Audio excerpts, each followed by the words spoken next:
Sarkozy comme... En fait, il nomme Sarkozy comme ministre, parce que c'est lui qui faisait la liste des ministres ici en France. Parfois, il faisait même, il envoyait vraiment mon frère. Il dit que tu as un ministre qui te dit qu'il ne veut pas celui-là ministre. On le fait sauter. Il y avait Omar Bongo qui faisait ça, il y avait Oufou Boigny, voilà les deux qui nommaient les ministres en France. Donc, Robert Bougie, c'est un piètre personnage très introduit dans les cercles fermés, les circuits africains, france-africains, qui pouvait faire sauter ou faire arriver au pouvoir qui il voulait. Parce que les gens ne disent même pas beaucoup. Les gens ne disent pas beaucoup. Laurent Gbagbo en 2000, quand il arrive au pouvoir, c'est pas les forces de qui, c'est Robert Bougie qui l'a mis au pouvoir.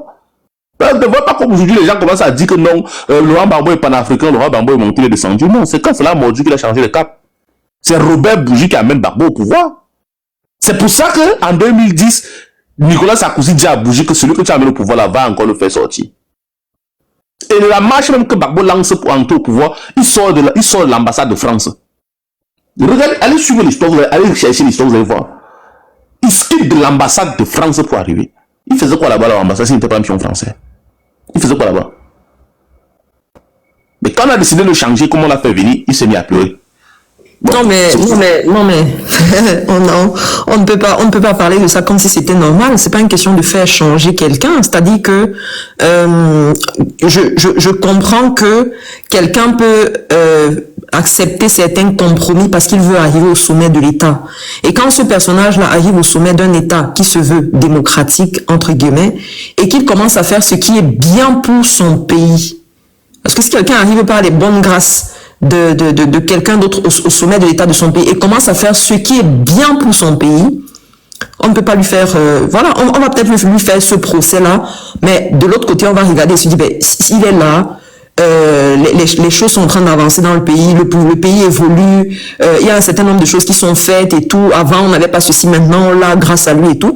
Donc je pense que de ce point de vue-là, on peut maintenant, en 2011, il gagne les élections. Ça a été ouvertement dit. Il a gagné les élections. On sait qu'il l'a gagné.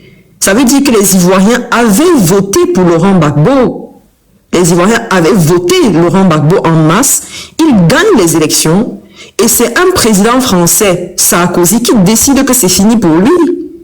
Et regardez les propositions qu'on fait à un président africain qui a gouverné son pays. Ben, s'il part, on va lui donner 30 millions de francs CFA.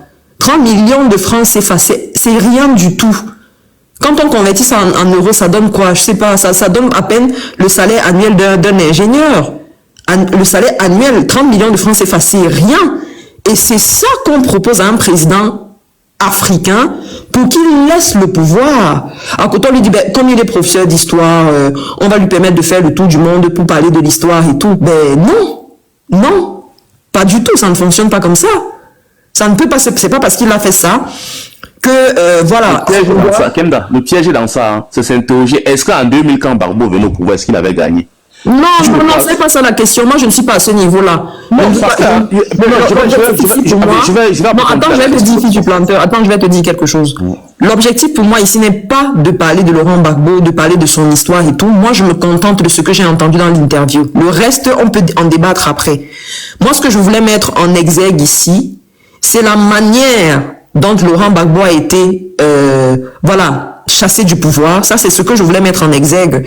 La manière dont il a été chassé du pouvoir et la manière dont Nicolas Sarkozy a été impliqué à l'intérieur. Nicolas Sarkozy, aujourd'hui, qui rencontre, voilà, le président Biya, qui sera peut-être son je ne sais pas quoi de campagne, et qu'on nous dise que non, en réalité, c'est le professeur Maurice Kamto qui est monté, qui est descendu, qui a fait ceci, qui a détruit la Côte d'Ivoire, qui fait... Non, c'est en réalité ça que je vais mettre en exergue. Le reste, là, on pourra en parler ailleurs, pas ici, parce que moi, je ne maîtrise pas tous les dossiers de la Côte d'Ivoire, et voilà.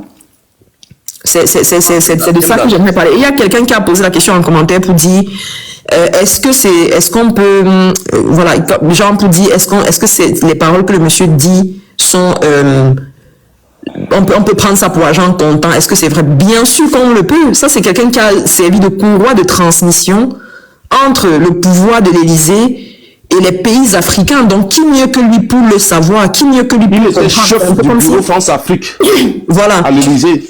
C'est un peu comme si Jacques Faucard, vous parlez de vous parlez et vous commencez à douter, quoi. Voilà, c'est ça. Il n'y a pas de doute par rapport à ça. Maintenant, la vraie question, ce n'est pas de savoir est-ce que c'est vrai parce qu'il parle aussi facilement sur des chaînes télévisées comme France 24 qui sont énormément suivies en Afrique, parce que France 24, c'est une chaîne pour les Africains. C'est énormément suivi. La vraie question, c'est vous, quand vous allez savoir ça, qu'est-ce que vous allez faire? Parce qu'aujourd'hui, ce qui me plaît, avant, à l'époque, les Français, quand ils faisaient des choses, ils se cachaient. C'est-à-dire qu'ils ne voulaient pas trop qu'on sache ce qu'ils font. Ils ne voulaient pas trop qu'on sache la même mise qu'ils ont sur l'Afrique, sur les pays africains, l'impact qu'ils ont et tout. Ils ne voulaient pas trop parce qu'ils voulaient garder un peu l'image de la France qui traite bien ses colonies et tout et tout. Donc, ils mettaient beaucoup de choses sous le tapis. Aujourd'hui, la France se met en mondovision et elle nous dit comment elle gère l'Afrique. La France se met en mondovision et elle nous dit comment elle va se servir, par exemple, de la Côte d'Ivoire pour s'installer ou bien machin. En Mondovision, il y a une conférence de près d'1 heure de temps que j'ai regardée là, où on disait exactement, on est en train de perdre du terrain en France, en Afrique, il faudrait qu'on fasse ceci, on peut se servir du port d'Abidjan pour faire ceci et cela. Ils le font en Mondovision. La vraie question maintenant, c'est que nous, en tant qu'Africains, qu'est-ce qu'on en fait si les gens sont capables de faire de ce genre de choses? Tu parles de la conférence de DJ Casque ou de... Je ne sais plus trop. Attends, je vais regarder ça. Le général d'armée, non, DJ Casque à l'Assemblée, à la commission de défense de l'Assemblée. Je crois. Attends, oui, c'était le titre du... Tu dis Didier Castré. J'ai regardé ça. Attends. J'ai regardé ça. C'est un truc d'1 heure de temps, justement, où il explique...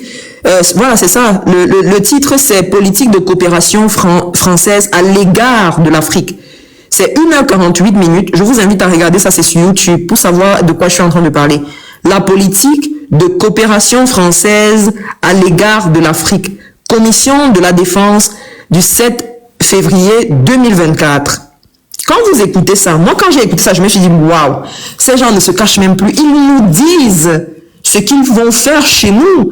Ils nous disent qu'ils ne vont jamais, ça n'existe pas qu'on ait même l'idée qu'ils peuvent se défaire de nos pays. Et ils vous disent aussi les pays par lesquels ils vont transiter pour faire ce qu'ils ont à faire, en l'occurrence la Côte d'Ivoire. Donc, la vraie question, c'est, ils le font avec une désinvolture qui ne dit pas son nom. Mais nous, en tant qu'Africains, qu'est-ce qu'on en fait? Est-ce qu'on se révolte? Ou bien, est-ce qu'on s'en sert seulement pour dire, c'est normal. Et puis, la dernière trouvaille de certains, c'est que non, c'est le professeur Maurice Kamto qui a déstabilisé la Côte d'Ivoire, c'est lui qui a détruit la Côte d'Ivoire, machin. On se met en mondovision. Les tenants du pouvoir vous disent, c'est nous, c'est Sarkozy qui a demandé, comme s'il demandait à son commis de maison, ou bien à sa nounou, la nounou de ses enfants, il faut que tu partes, on va te licencier, il faut que tu partes et que tu laisses ta place à quelqu'un d'autre parce que voilà. Comme ça, un président, donc de président à président, voilà comment un président français, Sarkozy, a décidé du sort d'un pays comme celui de la Côte d'Ivoire, et nous voyons les conséquences aujourd'hui. Et quand on voit les conséquences, il ne s'agit pas simplement de dire, la Côte d'Ivoire est développée, ils ont les ponts, ils ont les routes, ils ont les ceci. La réalité, c'est, est-ce que la Côte d'Ivoire continue d'être pour l'Afrique ce qu'elle a été à l'époque de Houphouët-Boigny? Parce qu'à l'époque de Houphouët-Boigny, qui était le président du RDA, le Rassemblement démocratique africain, c'est par lui qu'on est passé pour déstabiliser ce mouvement africain-là qui regorgeait un peu à l'intérieur tous les petits mouvements des pays, des pays où la France était présente. Donc, par exemple, l'UPC qui était camerounais faisait partie du RDA. Il y avait d'autres partis politiques des autres pays là aussi qui faisaient partie du RDA parce que pour eux, Houphouët-Boigny était un peu comme le père de l'Afrique du point de vue politique. Et donc, c'est vers lui parfois que les gens se tournaient quand il y avait des problèmes, quand ils avaient des difficultés politiquement et tout, on se tournait vers lui parce que c'était un peu le patriarche de la situation. Maintenant, la France a très vite compris que pour détruire ce mouvement-là, il faut prendre le taureau par les cornes. Au lieu de passer par les sous-parties, on va prendre directement la tête, on va couper la tête directement et le corps va mourir de lui-même. C'est exactement ce qu'ils ont fait. Et la proposition qu'on lui a fait, c'est que voilà, si tu acceptes de notre proposition, on va faire de Abidjan le Paris africain. On va faire de Abidjan Paris de l'Afrique. Et Houphouët-Boigny a cédé. Et à cause de ça, c'est pour ça que l'UPC, justement, s'est détaché du RDA. Parce que les leaders de l'UPC, Ruben Ouniobe, à un moment donné, comprennent qu'en réalité, Houphouët-Boigny, il a changé de discours. Son discours est devenu ambigu, c'est devenu bizarre. Ils ont compris que le monsieur est déjà parti. Tous se sont détachés de ça après. Oui, ils ont compris que le monsieur est déjà parti. Il y a quelqu'un ici qui est en bas, où c'est Salif, ou c'est qui là, comment il s'appelle là, où c'est où là. Frère, moi, quand je parle de l'histoire, je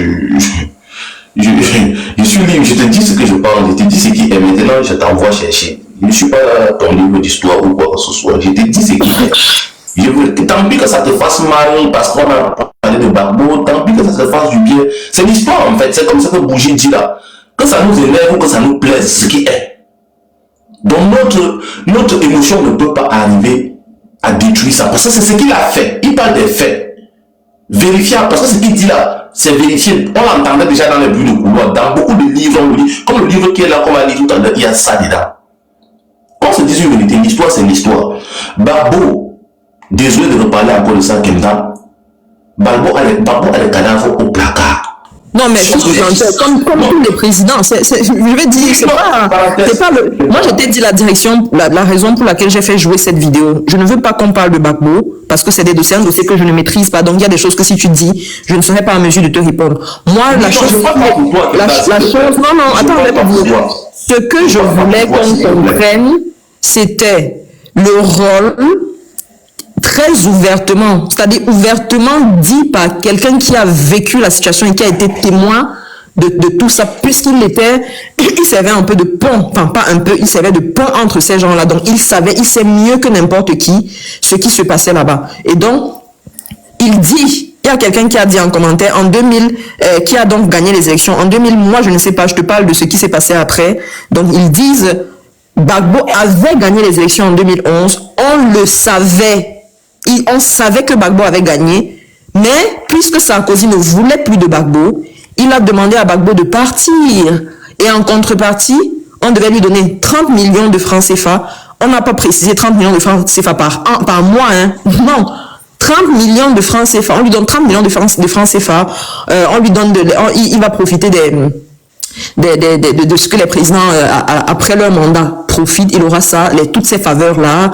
Il pourra faire le tour du monde pour parler de l'histoire et tout. Voilà ce qu'on lui donnait en contrepartie. 30 millions de francs CFA. Pas par mois. Il y a un truc que je ne suis pas d'accord avec toi ce matin. Permets-moi de te l'exprimer autrement. Quand sur le plateau, les autres qui font pour parler de Maurice Kamto, les saqués, ils s'en foutent qu'ils connaissent l'histoire du Cameroun ou pas. Parce que quand on parle de la politique, il y a ce qu'on appelle les empreintes, comme ce que nous sommes en train de faire là. Tout le monde dira que Kemda, c'est celle qui a commencé à mettre l'histoire sur TikTok, l'histoire du Cameroun. Ce sont les empreintes politiques. Et c'est ça parce que je comprends, ce sont les empreintes politiques. Quand tu le veux ou pas, c'est un fait. Ça fait partie de ton background politique. Mais quand les autres organisent des plateaux pour saquer Maurice Kamto, les gens n'interviennent pas. On laisse faire, on ferait des mensonges. Mais quand je parle d'une vérité qui est historique et que tout le monde peut vérifier, tu dis non, il ne faut pas que je parle de ça parce que tu ne maîtrises pas tellement les engagements. Je sais, je comprends que tu connais pas peut-être l'histoire de Laurent Gbagbo, mais comprenons que nous sommes en politique. Et celui qu'on doit juger, c'est celui qui a déjà fait. Celui qui n'a pas encore fait, on ne peut pas le juger. Donc en l'occurrence, on ne peut pas juger Maurice Kamto parce qu'il n'a pas encore fait. Il n'a pas encore exercé le pouvoir politique. Mais Laurent Gbagbo l'a exercé déjà. Quand je parle ici de lui, c'est pour répondre à ces gens qui organisent des plateaux pour dire que non, ils sont les pro-Gbagbo et qu'on ne peut pas parler mal de Gbagbo. Non, les pro-Gbagbo sont des Ivoiriens. Les pro-Gbagbo, ce sont des Ivoiriens. Gbagbo ne gouvernera pas le Cameroun. Les Ivoiriens ne voteront pas au Cameroun. Moi, quand on parle de Gbagbo, qu'on ne parle pas de Gbagbo, ici, moi, je veux pas qu'on parle de lui, qu'on fasse son CV, qu'on dise il était monté, il était descendu. La seule chose sur laquelle je voulais mettre l'accent ce matin, c'était cette partie-là qui est racontée par quelqu'un qui a vécu la situation. Maintenant, cette partie de l'histoire-là. Maintenant, et pourquoi j'ai voulu le faire? Justement pour faire taire ces voix-là qui disent, puisqu'il faut toujours aller creuser, aller chercher et tout. Et on nous dit, Paul Biya est panafricain, machin, c'est un président qui est ceci et cela, alors qu'il est dans les bonnes grâces de monsieur Sarkozy. Et quand on sait très bien, on connaît le CV de monsieur Sarkozy qui ne s'est pas contenté que de faire ce qu'il a fait avec Laurent Gbagbo, mais il a fait pareil en Libye avec Kadhafi, parce que Gbagbo, on le sait, c'est vraiment ce qu'on appelle l'opportuniste fait en personne. C'est quelqu'un qui est extrêmement opportuniste. C'est-à-dire que pour arriver à ses fins, c'est quelqu'un qui est capable de vendre son père et sa mère. pour arriver à ces fins. Si vous regardez le documentaire sur la vie politique de ces présidents africains, français là, ou bien vous regardez un peu le parcours politique de ce monsieur-là, vous comprendrez. C'est vrai qu'on est en politique et que tous les coups sont permis. On peut faire tout ce qu'on a à faire pour arriver à ces fins, mais je dis que pour avoir eu du pouvoir en France et avoir autant déstabilisé l'Afrique et être aussi vivre aussi sereinement et recevoir encore des présidents africains qu'on dit être des panafricains, à l'occurrence Paul Biya, franchement je dis il y a quelque chose que nous et qu'on a des personnes qui justifient ça. Moi, il y a des choses que nous, on n'a pas encore compris. À l'époque, ils se cachaient. Aujourd'hui, ils ne s'en cachent plus du tout. Ils le font devant nous. C'est sous nos yeux qu'ils le font.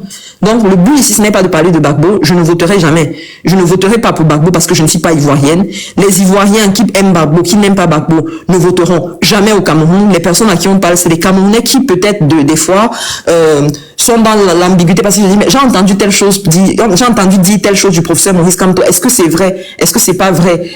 Comment est-ce que je me positionne?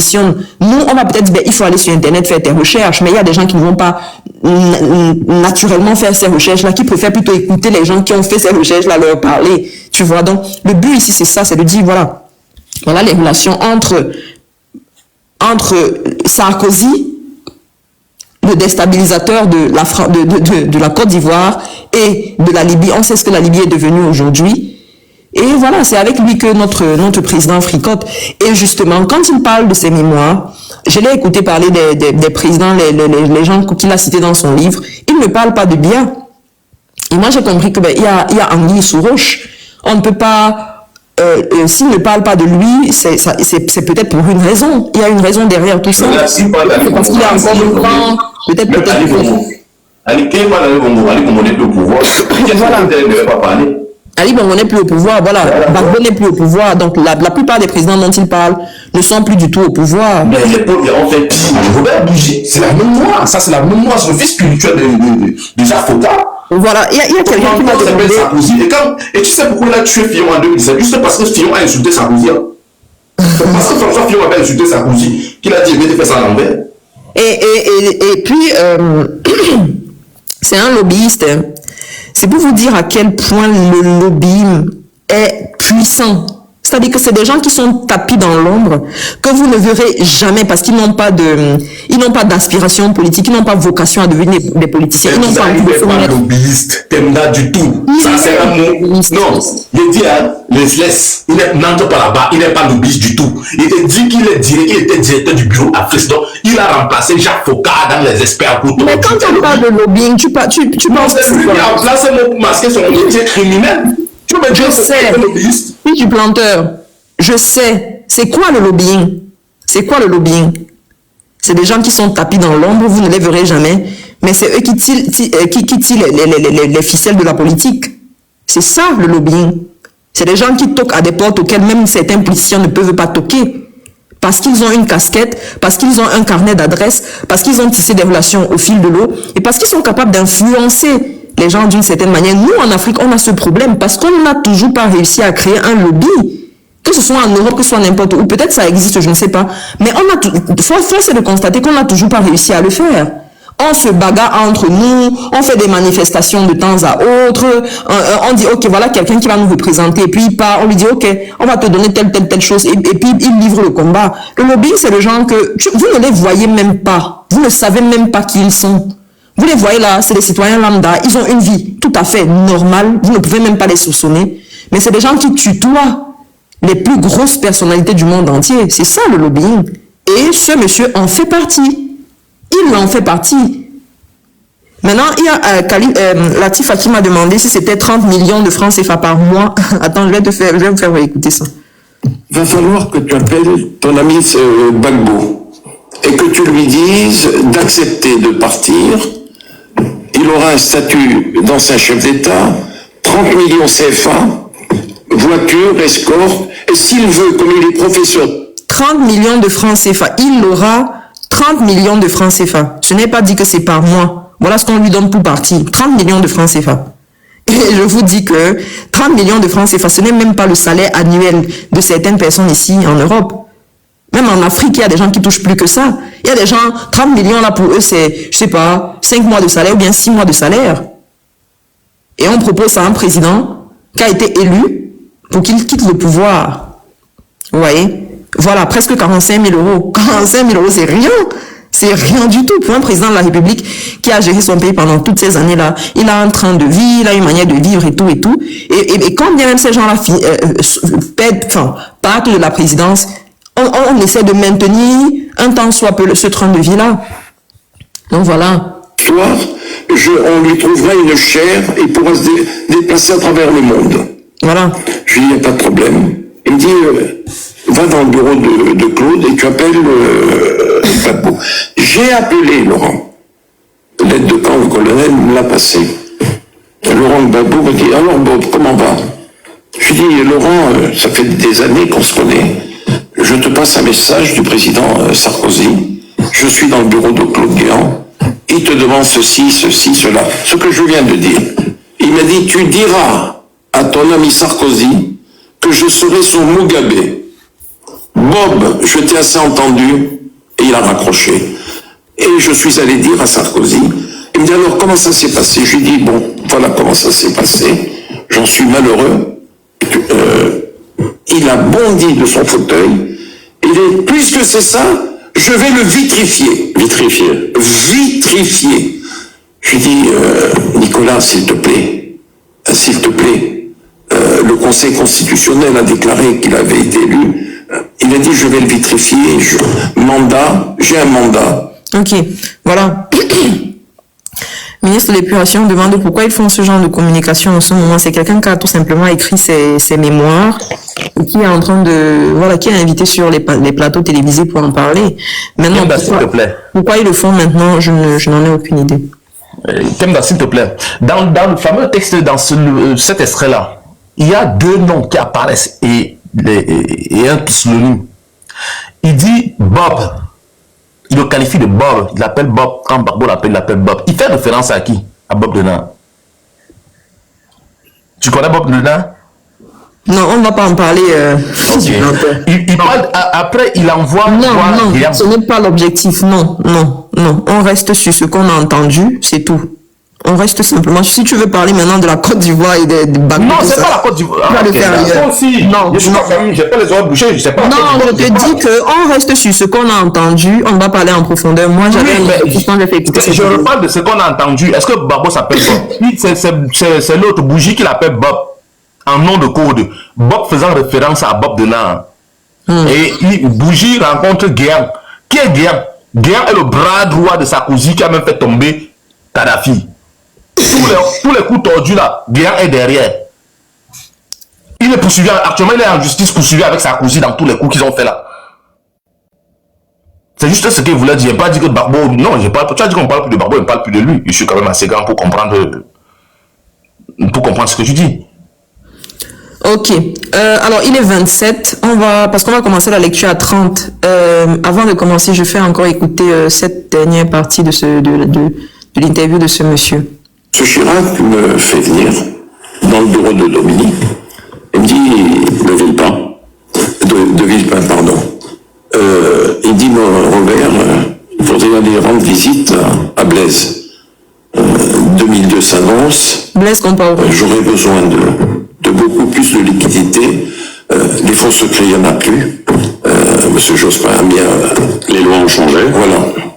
Donc il faut les contourner. Absolument. Mais il n'a jamais dit contourner, monsieur Chirac. Il me dit, rendez visite à Blaise. Je connaissais le mode d'emploi. Je suis allé voir Blaise et il me dit, bon, il va falloir être très très prudent. Je lui dis, mais tu envoies un émissaire comme d'habitude, hein, Blaise. Il me dit, bon, rentre sur Paris, je te contacterai. Il me contacte quelques jours après, il me dit, selon le langage de nos frères africains, Salif Diallo t'arrive. Effectivement, Salif Diallo, proche parmi les proches, se manifeste. Il était dans un hôtel près des Champs-Élysées et trouver le moyen de contourner tout cela. Je dis quoi? Il me dit, comme Dominique de Villepin aime la musique, c'est un artiste, tout ça se trouve dans les djembés. Je le regarde, je lui dis, les djembés? Il me dit, oui, viens. Alors il m'emmène dans le salon de sa suite, et je vois 4 djembés Et je lui dis, Salif, où est l'argent? Il me dit, il est dedans. Je lui dis, mais il va falloir trimballer tout ça. Mais quand j'ai vu les 4 djembés, je lui ai dit, tu as la voiture? Il me dit, je viens te chercher, mais dans le coffre, il n'y a que 2 djembés qui peuvent rentrer. Il faudrait que tu prennes ta voiture. Je lui dis, mais moi, je ne suis pas diplomate, Salif. Toujours est-il qu'on met 2 djembés dans ma voiture. Comme je venais de subir une intervention chirurgicale au niveau de la colonne vertébrale, j'avais une sciatique, et j'ai emmené mon fils, qui est un costaud. Je lui dis, un dimanche, c'était un dimanche après-midi, en fin de journée. Voilà les 2 voitures qui rentrent dans la cour d'honneur, cette fois-ci, de l'Élysée. On se gare. Salif Diallo, ministre d'État de son président, en prend un. J'ai appelé Nadine, la secrétaire du président. Je lui dis, Nadine, il faudrait que quelqu'un...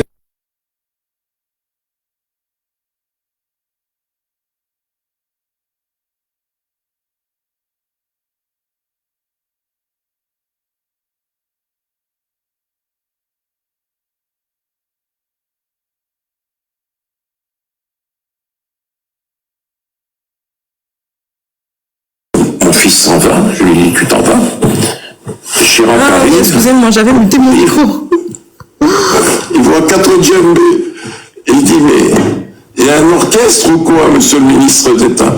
Il dit, non, monsieur le président, la contribution du président Compaoré se trouve dans les djembés. Et là, bon, il a fallu découper les djembés et le flot d'argent est tombé. Et monsieur Chirac, je reverrai toujours la tête du président, il dit, mais quoi?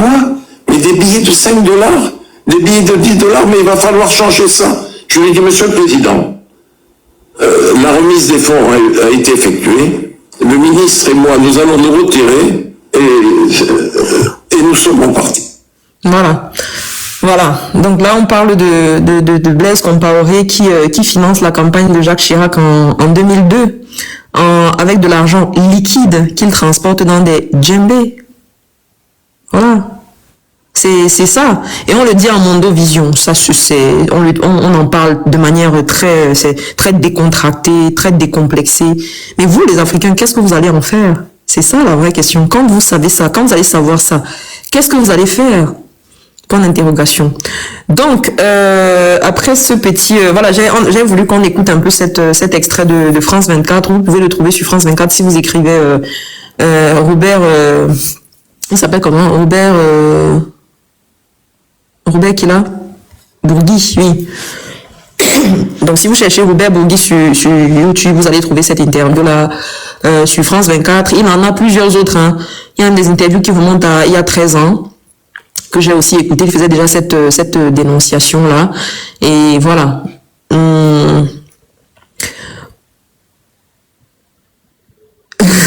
Merci Sony, merci. Bonjour à Fautine. Bonjour à tout le monde.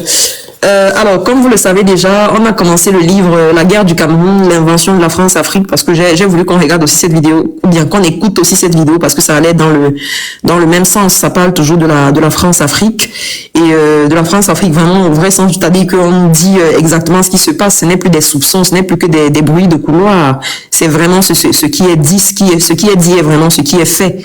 Alors, on a commencé ce livre il y a 3 semaines. La guerre du Cameroun, l'invention de la France-Afrique. Et j'espère qu'on va le terminer aujourd'hui, parce que le live, je vais le couper à 14h30. Donc, je vais pas, ouais, on va le terminer. Il n'y a plus beaucoup de pages. Donc, le live, je le coupe à 14h30. Il y en a quand même assez. À 14h30, donc, je ne vais laisser que très peu d'espace aux commentaires. Peut-être on va commenter à la fin s'il y a encore assez de temps. On va plus commenter vers la fin, parce que là, il faudrait que on termine ce livre aussi aujourd'hui, pour peut-être, commencer, avec d'autres livres là, à partir de la semaine prochaine, quoi. Donc voilà, la dernière fois, on s'était arrêté à la page 178. Je ne voulais pas commencer cette page parce que ça avait un titre, et,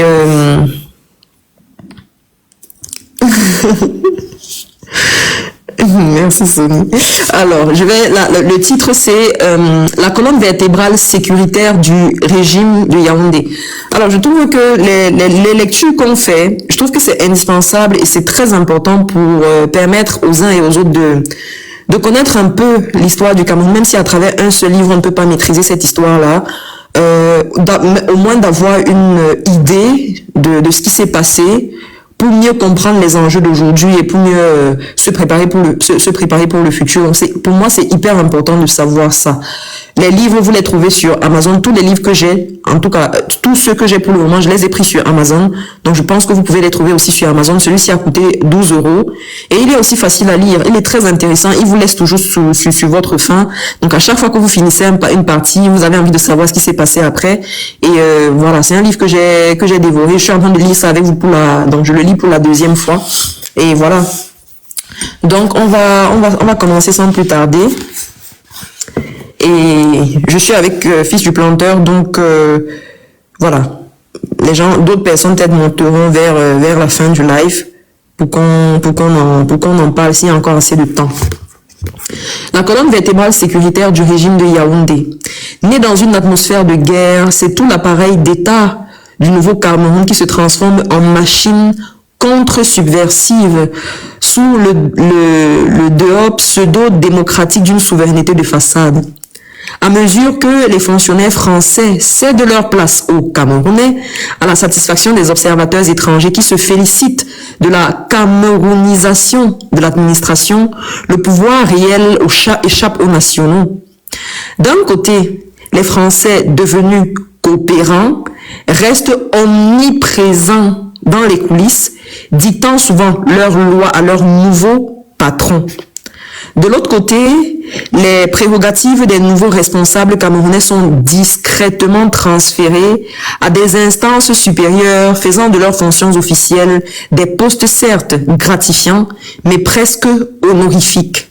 Seuls quelques rares Camerounais ont, au moment de l'indépendance, une certaine influence. Parmi eux, il faut relever le cas de Samuel Kamé, retors, ultra-autoritaire, adepte inconditionnel des méthodes contre-subversives. Cet homme joue à partir de 1957 un rôle important aux côtés de Maurice Delaunay dans la répression de l'insurrection en région Bamileke, dossier qu'il continue à suivre de très près par la suite, de façon souvent occulte. Un des rares Camerounais jouissant de la confiance d'Aïdjo, plutôt méfiant à l'égard de ses compatriotes, Kamé occupe plusieurs postes discrets mais stratégiques et devient à cette période l'éminence grise du régime naissant, alors même que l'ambassadeur de France signale qu'il, entre guillemets, ne cache pas ses préférences pour une politique de style fasciste. L'esprit qui préside à la rédaction de la nouvelle constitution camerounaise au début de l'année 1960 illustre parfaitement le phénomène de camerounisation en trompe-l'œil. Rédigé, écoutez bien, la constitution du Cameroun, rédigée par deux coopérants, Paul Oda et Jacques Rousseau. La constitution du Cameroun a été rédigée par deux Français, Paul Oda et Jacques Rousseau. Le texte constitutionnel est discuté par un comité issu de l'Assemblée camerounaise. Donc on écrit et puis les Camerounais discutent. Mais c'est en fait loin des regards, en présence d'Aïdjo, que Kamé et des conseillers français que les décisions sont prises. Jacques Rousseau raconte dans ses mémoires ses échanges avec Kamé au sein de ce petit comité. Et il dit ceci. Pour toi, Samuel, la Constitution devrait se réduire à 3 articles. Le président de la République s'appelle Amadou Aïdjo, premier point. Deuxième point, il détient tous les pouvoirs de la République. Troisième point, il les exerce sa vie durant. Il les exerce sa vie durant. Et le même Rousseau d'ajouter, en réalité, je n'étais pas loin de penser comme Kamé, mais je croyais souhaitable d'habiller convenablement un texte aussi abrupt. L'habillage consistera à donner à la nouvelle constitution le même aspect que la 5e République française, avec une apparence démocratique, en présence d'un Premier ministre et d'une Assemblée, mais en veillant surtout à conserver l'article 16, article 20 dans le texte camerounais qui permet au président de s'octroyer les pleins pouvoirs. Les pleins pouvoirs. Cette constitution entre en vigueur après un référendum truqué organisé le 20 février 1960. Les chiffres sont arrangés dans la partie... attendez un peu. Ok. Les chiffres sont arrangés dans la partie sud, qui vote majoritairement contre, et les résultats gonflés au nord, qui votent timidement pour. La même mascarade se renouvelle le 10 avril à l'occasion des élections législatives qui donnent une majorité au parti d'Amadou Ahidjo, l'Union camerounaise. Ahidjo, seul candidat, est désigné par la nouvelle assemblée au nouveau poste de président de la République et publie immédiatement une ordonnance instituant l'état d'urgence dans 11 départements du pays. Les libertés publiques restent étroitement contrôlées. Et les tribunaux militaires voient leurs compétences élargies. Vous avez entendu ça? Les libertés publiques restent étroitement contrôlées et les tribunaux militaires voient leurs compétences élargies. Les autorités françaises constatent une nouvelle fois l'intérêt de l'indépendance négociée, validée par l'ONU en 1959, contrairement au Togo, où les référendums et les élections supervisées par les Nations Unies avaient mis le nationaliste Sylvanus Olympio au pouvoir en 1958.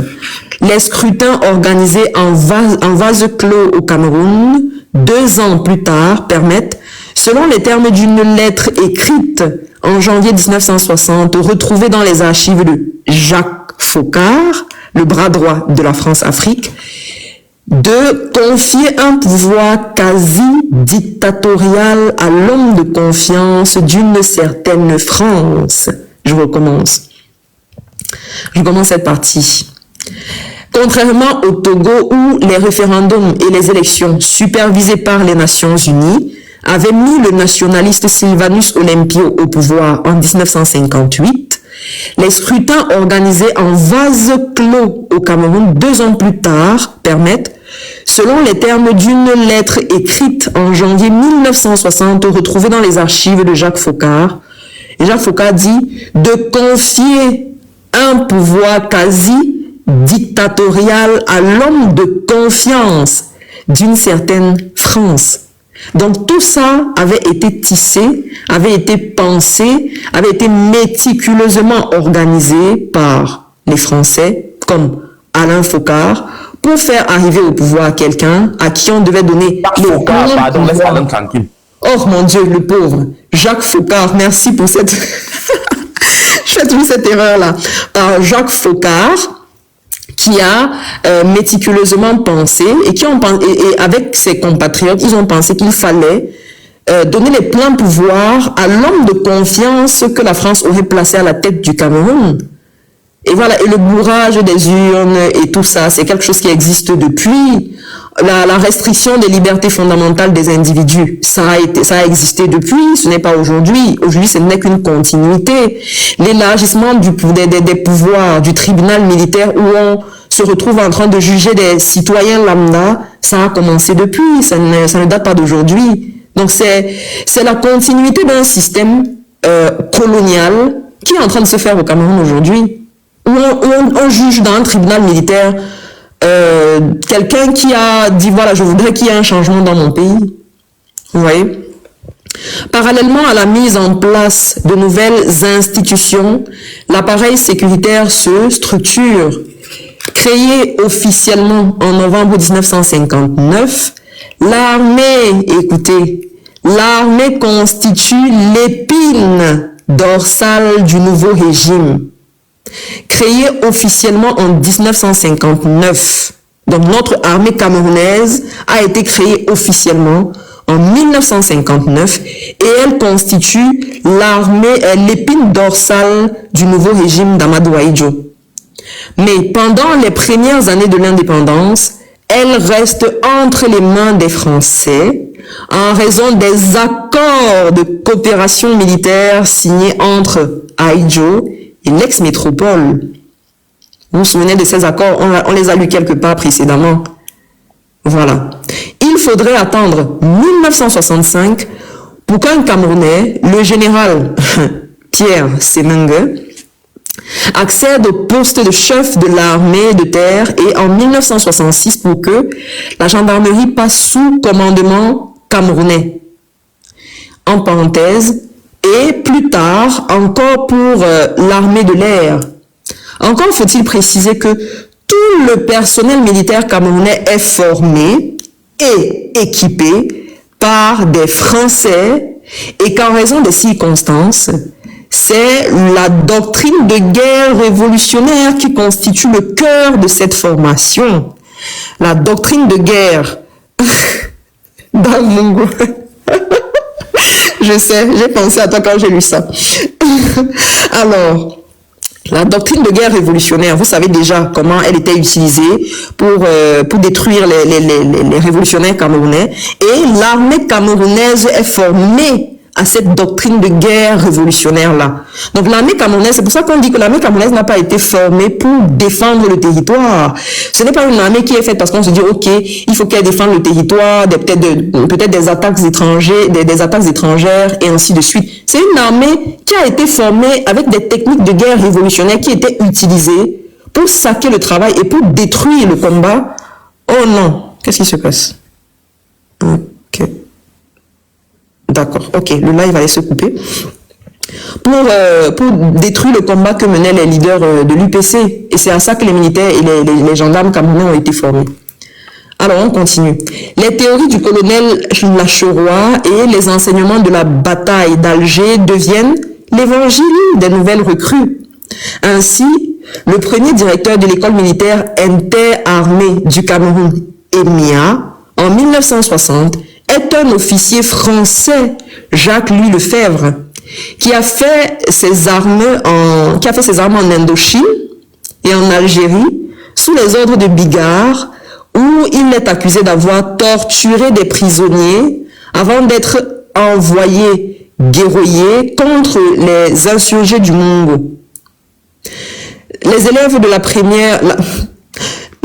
première promotion de l'EMIA, baptisée Indépendance, se souviennent d'un homme brutal, frappant les jeunes soldats et adepte de la torture. Le colonel Paul Théodore Djok, diplômé de cette promotion, nous a ainsi relaté en 2008. Et voici ce qu'il dit, je cite. La guerre, la Gégène, on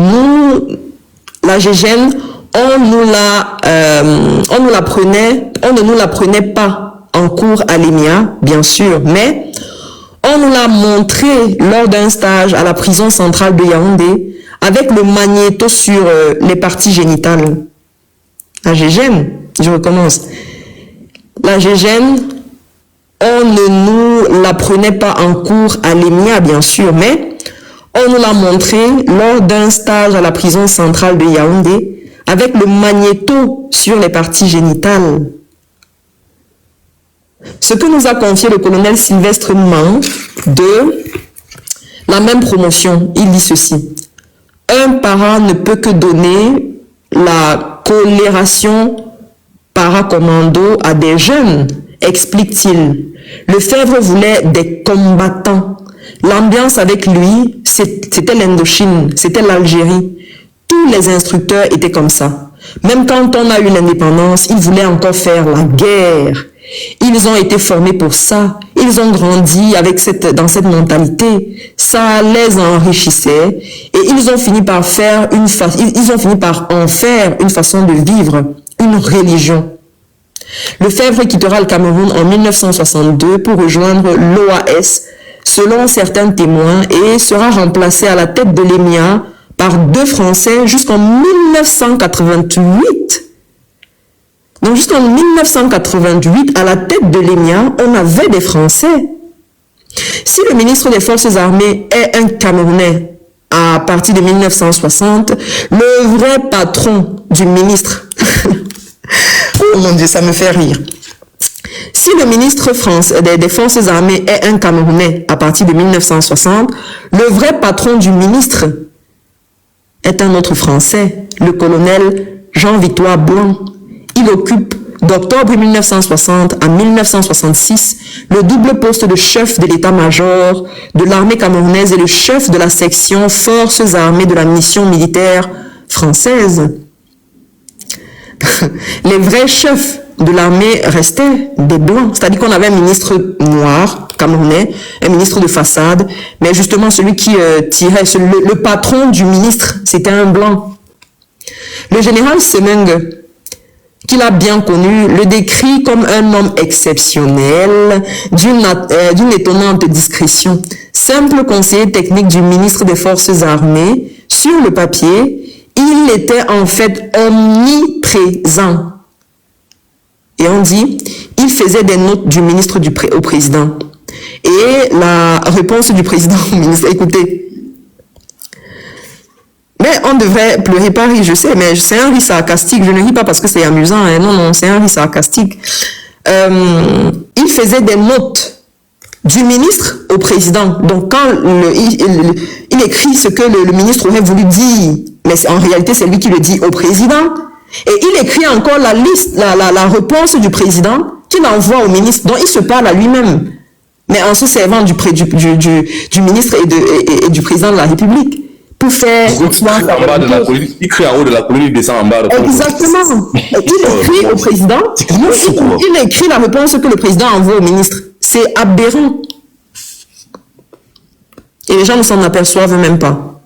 Je sais pas. Il faisait des notes du ministre au président et la réponse du président au ministre. Donc, en fait, il était tout. Mais il ne semblait pas du tout être tout. La discrétion du colonel Blanc illustre parfaitement les faux semblants d'une indépendance factice. Devenu très tôt un des hommes de confiance d'Amadou Ahidjo, qui appréciait son efficacité autant que sa discrétion, il rend parallèlement des comptes à l'ambassade de France, sa véritable autorité de tutelle. Donc pour eux, le président de la République, les ministres, tout ça, pour eux, ça ne comptait même pas. Ce n'était rien, c'était des pantins. Son vrai chef, c'était l'ambassadeur de France au Cameroun. C'était lui, il était aux ordres de ce monsieur-là. Donc le reste, là, les Camerounais qui étaient présidents, machin, pour lui, c'était rien. Ça ne représentait absolument rien. S'il te plaît, ce que tu dis là, je reviens sur la partie des ambassadeurs qui rendaient compte à l'ambassadeur. C'est un fait, hein, jusqu'aujourd'hui. L'ambassadeur de France au Cameroun rencontre le président Biya tous les mois. Il dit bien tous les mois. Jusqu'aujourd'hui, on est en 2024. Il dit tous les mois.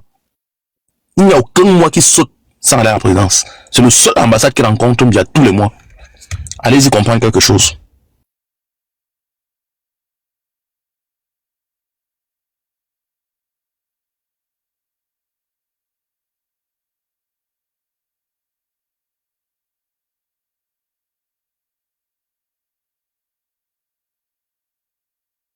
Allô? Ah oui, j'étais en train de lire déjà, mais le micro était fermé, excusez-moi. Donc, je continue. Je recommence cette partie. Devenu très tôt un des hommes de confiance d'Ahidjo, qui appréciait son efficacité autant que sa discrétion, il rend parallèlement des comptes à l'ambassade de France, sa véritable autorité de tutelle. Ce que nous a décrit l'ambassadeur de France, Francis Huré, en poste au Cameroun de 1965 à 1968, il dit ceci. Blanc était censé n'obéir qu'à Ahidjo. Mais c'était presque une blague. En réalité, Blanc obéissait à Renan, conseiller militaire à l'ambassade de France. Et Renan me demandait ce qu'il fallait faire. Vous voyez? Je relis ça.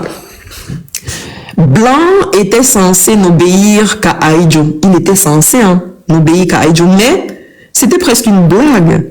En réalité, Blanc obéissait à Renan, conseiller militaire à l'ambassade de France, et Renan me demandait ce qu'il fallait faire au Cameroun. Et pourtant, on avait un président. Cette double hiérarchie, maintenue pendant des années, s'observe dans tout l'appareil sécuritaire de l'État du Cameroun, dont il constitue la colonne vertébrale. La police et les services de renseignement sont eux aussi peuplés de Camerounais, formés dans l'ancienne métropole et de conseillers français qui, en plus d'aider leurs homologues locaux à mettre sur pied des services efficaces, les surveillent pour le compte de leurs supérieurs hiérarchiques à Yaoundé et, plus souvent encore, à Paris. Dans cette hiérarchie sécuritaire, il faut mentionner une structure particulièrement discrète, montée par l'administration coloniale avant même l'indépendance, le Bureau d'études et de documentation, BEDOC, officialisé en mars 1960 et rebaptisé Service d'études et de documentation, SEDOC. L'année suivante, cette véritable police politique chapeaute un organisme civilo-militaire composé de gendarmes, de policiers et de militaires français et camerounais qui fait un usage immodéré de la violence et de la torture. Les brigades mixtes mobiles BMM et là encore, le phénomène de doublure s'observe. Rattachée directement à la présidence du Cameroun, elle est en lien quasi organique avec les services de renseignement français et au point que le SEDOC décrit comme une des plus efficaces politiques françaises noires. Le SEDOC, qui est le service d'études et de documentation du Cameroun, on dit de lui qu'il est l'une des plus efficaces polices politiques d'Afrique noire. L'une des plus efficaces polices politiques. Police politique. Vous entendez ça? La police politique, j'insiste là-dessus. Au lieu de n'être que la police, elle est une police politique d'Afrique noire. La plus efficace, c'est au Cameroun. Tout ce qui est bien, c'est au Cameroun. Quand ça marche, tout ce qui est pire, c'est au Cameroun. Voilà. Là, n'a longtemps été considéré que comme une succursale locale du service de documentation extérieure et de contre-espionnage français. Novembre 1960, l'assassinat de Félix Moulan-Mounier et la signature du pacte colonial. Les services de renseignement français, justement, s'activent durant cette période, bien conscients que la menace qui pèse sur le Cameroun n'est pas qu'intérieure. Ils traquent les exilés communistes, entre guillemets, qui s'activent à l'étranger, cible prioritaire, évidemment, Félix Moulan-Mounier. Tenace et exalté, le président de l'UPC se démène depuis la défaite de 1959 à l'ONU pour trouver des soutiens diplomatiques, financiers et militaires au combat de l'ALNK. D'après, déjà très proche des gouvernements ghanéens et guinéens, il se rapproche de la figure montante du nationalisme africain, le Congolais Patrice Lumumba, qu'il rencontre à Accra en avril 1960. 6 mois plus tard, Mounier s'envole pour le Congo, qui vient de déclarer son indépendance pour y installer une base de l'UPC, mais il arrive à Léopoldville au pire moment. Lumumba est séquestré par les forces du colonel Joseph Désiré Mobutu, le nouvel homme fort du pays, soutenu par les puissances occidentales qui expulsent immédiatement le Camerounais vers Accra. D'où l'infatigable Mounier repart sans tarder vers sa destination finale. Et parce que je pense que quand Mobutu a su que Mounier était arrivé au Congo, je crois qu'il a dit qu'il faut qu'il parte, il quitte directement le territoire, sinon je crois que c'est son cercueil qui va rentrer au Cameroun, un truc comme ça. Raison pour laquelle il a été expulsé. Donc, où il part vers sa destination finale, Genève. Pour éliminer le leader UPCiste, les services français qui suivent sa piste à la trace ont imaginé un plan rocambolesque.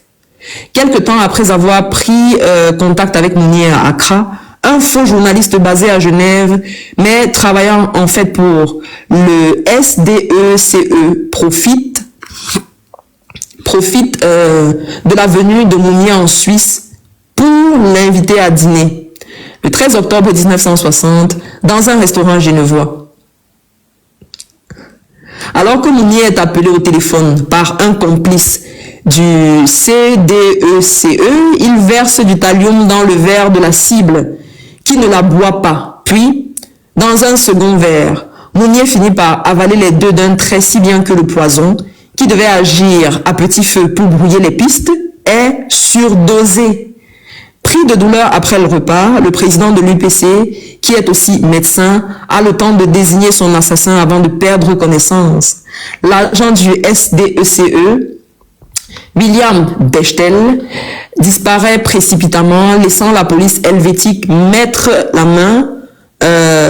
main chez lui sur des preuves accablantes. Donc, on avait déjà lu cette partie. Si vous voulez mieux comprendre cette partie, je vous invite aussi à lire le livre de la femme de Félix Roland Mounier, Marthe Mounier, qui a écrit un livre qui s'intitule Victime du colonialisme français. Donc, elle décrit très bien ce qui s'est passé pendant cette période-là. Là, c'est décrit de manière très brève.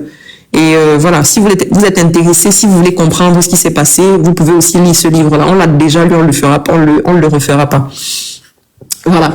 Constatant avec les médias français contrastant avec les médias français qui enterrent rapidement l'affaire, la télévision suisse interviewe Ernest Mounier, vice-président de l'UPC, et la veuve de Félix Mounier, venue en urgence alors que ce dernier expire le 3 novembre 1960.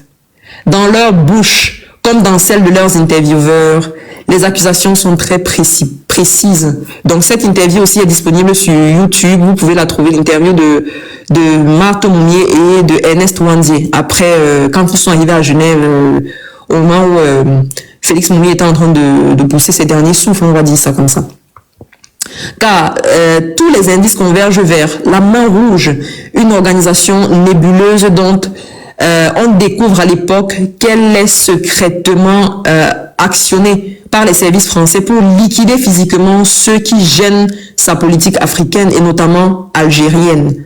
La Main Rouge est une organisation rattachée directement au 2e bureau français qui opère non seulement dans votre pays, mais en Belgique, en Allemagne de l'Ouest, en Italie, et qui a déjà fait beaucoup de victimes dans les milieux nationalistes africains, explique Wandier.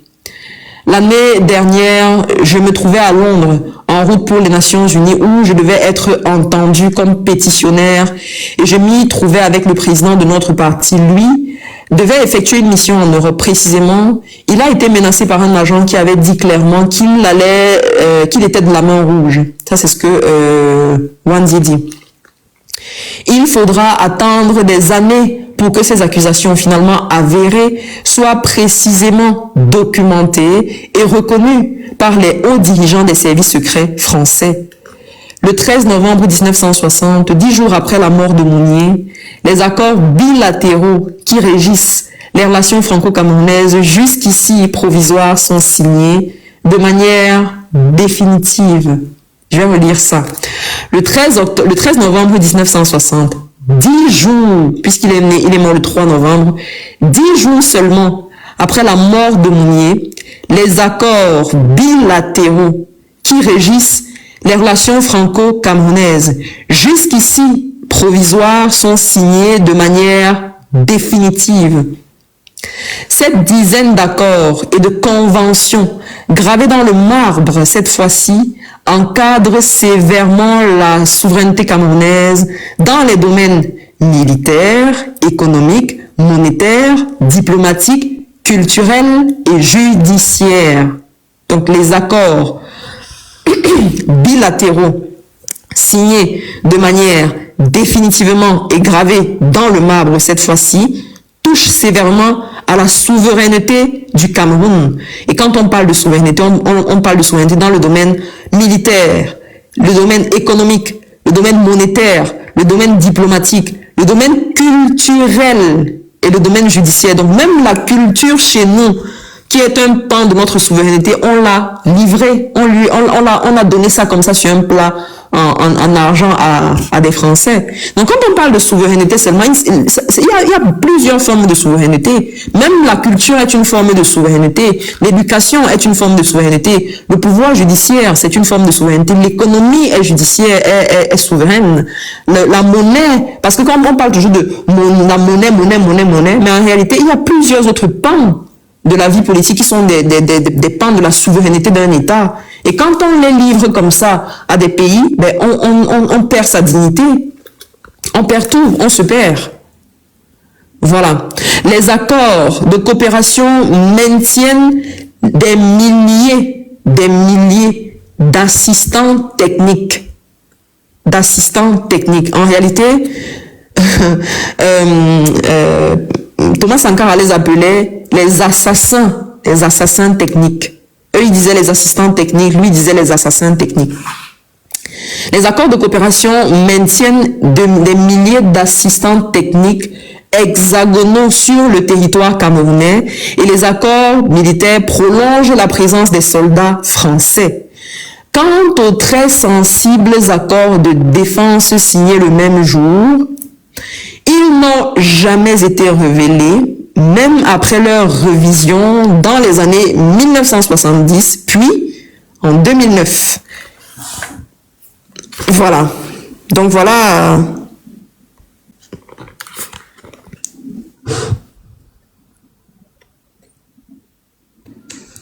Bonjour Sonny.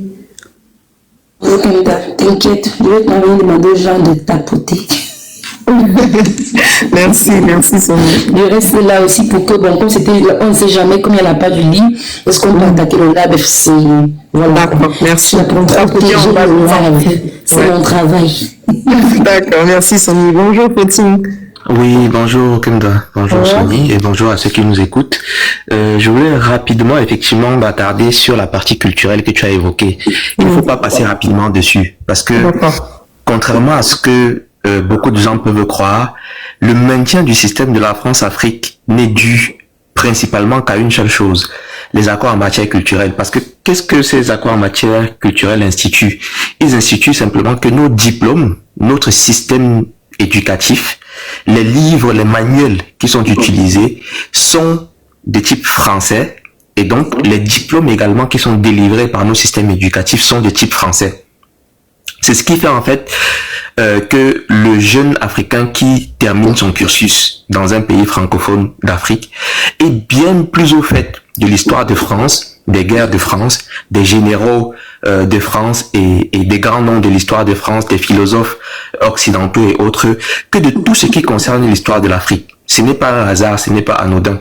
Parce que naturellement, le système d'oppression, d'impérialisme a compris progressivement qu'il était plus difficile de maintenir la domination physique sur les gens parce que ça demandait beaucoup d'énergie, beaucoup de militaires, voilà, beaucoup de brutalité, la capacité à réagir à chaque fois quand les gens se révoltent.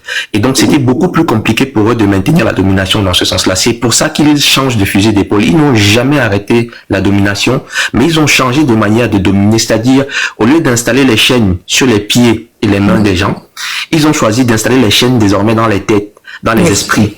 Et pour l'installer dans les esprits, dans les têtes, il était nécessaire de faire une seule chose, de prendre en otage le système éducatif. C'est cela qu'on appelle les accords en matière culturelle. Ce n'est que de cela qu'il est question.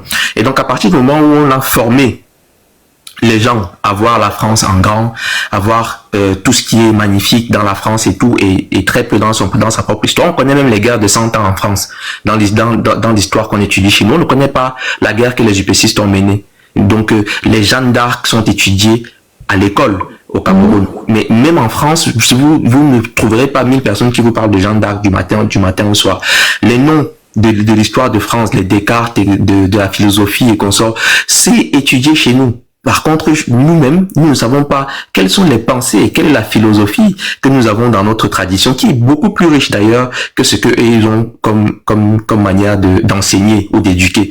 Et donc, Steve Biko dit, Et il faut absolument bien lire son livre qui s'appelle Le conscientisme noir. Il dit que l'arme la plus puissante entre les mains du colon ou de l'impérialisme, c'est la mentalité du colonisé. Si vous laissez votre ennemi élever votre enfant ou éduquer votre enfant, mais vous êtes totalement en train de vous-même vous mettre à la solde de votre ennemi. Ça, c'est Malcolm X qui le disait. Et donc, finalement, ce n'est que par le fait que des gens comme les Paul Biya ont été éduqués dans un système qui leur faisait croire, miroiter que tout ce qui est puissant, tout ce qui est grand, tout ce qui est digne d'intérêt vient de la France, qu'ils se comportent aujourd'hui comme des gens qui, naturellement, sont plus français dans l'âme que des Africains. Ils sont plus proches, en fait, des Français que des Africains. Il le dit d'ailleurs dans son discours de la dernière fois en France, ici, quand il vient à la commémoration. Il dit que désormais, la guerre qui se vit en Europe, et que la guerre est désormais plus proche de nous. Quand il dit nous ici, il s'inclut lui comme étant un Européen. Donc il se sent plus proche parce que c'est quelqu'un qui a fait tout le cursus dans le séminaire français au Cameroun et il va dans l'école coloniale d'outre-mer en France. Donc il est effectivement un pur produit de ce système-là, exactement comme la plupart de ceux qui sont de cette période. Il faut donc simplement comprendre que l'enjeu majeur que nous avons à attaquer une fois que le pouvoir change, ce n'est même pas forcément d'aller rapidement s'attaquer à l'économie ou autre chose. C'est d'abord de s'attaquer à l'éducation et à la culture. Sachez que le Conseil africain et malgache de l'enseignement supérieur, qui s'appelle le CAMES, c'est le conseil qui délivre le grade de professeur d'université chez nous. Ça regroupe l'ensemble des pays africains francophones et Madagascar. Et ce conseil-là est encore chapeauté par les Français. Donc, ce n'est que eux qui décident de si oui ou non vous devenez professeur. Deuxième chose qu'il faut noter, c'est que les manuels que nous utilisons sont des manuels qui sont validés par la France. Parce que d'après les accords de coopération que nous avons signés justement en matière culturelle avec eux, à partir du moment où on change les manuels, et c'est bien écrit en noir sur blanc, c'est-à-dire qu'il faut utiliser les manuels que eux ils ont validés. Si vous décidez de changer les manuels que vous utilisez, ils peuvent décider de vous enlevez le titre de diplôme de type français. Ce qui fait que vous aurez par exemple des Camerounais qui auront un diplôme qui ne pourront pas par exemple avec leur baccalauréat venir continuer leurs études à l'université en France. C'est ce que cela veut dire. Pour le moment c'est le cas. Pourquoi? Parce que justement vos diplômes sont reconnus comme étant des diplômes français. C'est pourquoi vous n'avez pas d'année de reprise à faire, par exemple, quand vous avez un diplôme, un baccalauréat camerounais que vous venez pour poursuivre vos études en France.